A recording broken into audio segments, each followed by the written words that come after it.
Tahukah kalian, beberapa negara pernah memiliki pemimpin diktator yang dianggap brutal. Di antaranya adalah Adolf Hitler di Jerman dan Saddam Hussein di Iran. Mengutip dari The Economic Times dan History List, berikut daftar para pemimpin diktator yang Mimin kumpulkan. Ke-1, pemimpin Jerman, Adolf Hitler. Hitler menguasai Jerman pada 1930. Kemudian di akhir 1941, Kekaisaran Reich ketiga Jerman mencakup hampir setiap negara di Eropa dan sebagian di Afrika Utara. Di masa pemerintahannya, Adolf Hitler menyusun rencana untuk menciptakan ras unggulan dengan melenyapkan orang Yahudi, Slavia, Gipsi, homoseksual, dan lawan politik. Menurut catatan, Adolf Hitler telah membunuh 11 juta jiwa orang termasuk 6 juta jiwa orang Yahudi.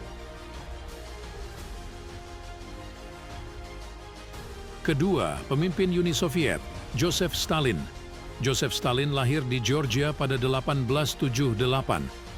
Stalin menjadi orang nomor satu di Uni Soviet untuk menggantikan Lenin yang meninggal pada 1924.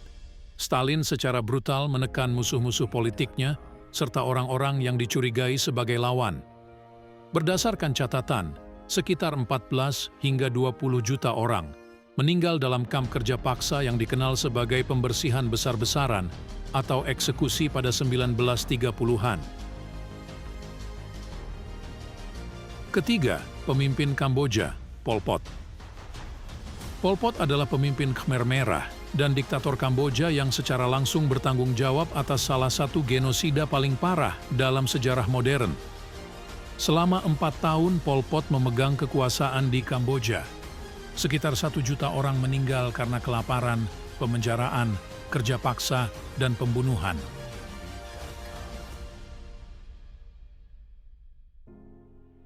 Keempat, pemimpin Uganda, Idi Amin. Idi Amin menjadi presiden Uganda ketiga.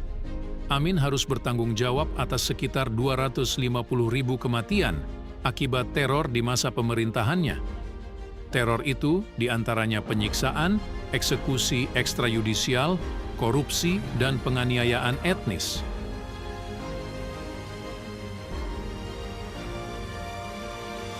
Kelima, pemimpin Spanyol, Francisco Franco. Francisco Franco memegang kendali atas Spanyol pada 1939 hingga 1975. Ketika itu, Francisco muncul sebagai pemenang Perang Saudara Spanyol. Masa pemerintahannya ditandai dengan represi berat dan penindasan sistematis terhadap para pembangkang yang dikirim ke kamp konsentrasi. Mereka dijatuhi hukuman penjara, yang seringkali termasuk kerja paksa dan eksekusi. Keenam, pemimpin Inggris, Mary I. Anak tunggal dari pasangan Raja Henry VIII dan Catherine dari Aragon, Mary I menjadi Ratu Inggris pada tahun 1553. Setelah memimpin, ia kembali menerapkan kepercayaan Katolik, yang mana penguasa sebelumnya memperjuangkan Protestan sebagai agama utama.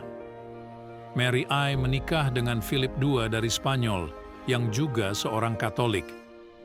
Beberapa tahun berikutnya, ratusan orang Protestan dibakar di tiang pancang, dan karena tindakan itu ia mendapat julukan Bloody Mary. Jangan lupa subrike, komen, share, dan like. Tulis di kolom komentar mau cerita tentang apa lagi.